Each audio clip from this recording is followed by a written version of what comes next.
কিছুই হবে না। নানা রঙের নানা কাজ করা দড়ি তৈরি হলো। এখন থেকে আয়না হাতে নিয়ে বেনি বাঁধতে মেয়ের অনেক সময় লাগে। কাজ পড়ে থাকে, বেলা বয়ে যায়। এদিকে দেখতে দেখতে কেজো লোকের স্বর্গে কাজের মধ্যে বড় বড় ফাঁক পড়তে লাগলো। কান্নায় আর গানে সেই ফাঁক ভরে উঠল। স্বর্গীয় প্রবীণেরা বড় চিন্তিত হলো, সভা ডাকলে।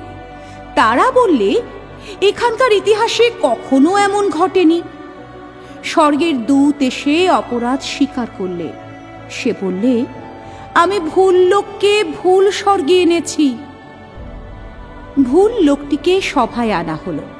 তার রঙিন পাগড়ি আর কোমরবন্ধের বাহার দেখেই সবাই বুঝলে বিষম ভুল হয়েছে। সভাপতি তাকে বললে, তোমাকে পৃথিবীতে ফিরে যেতে হবে।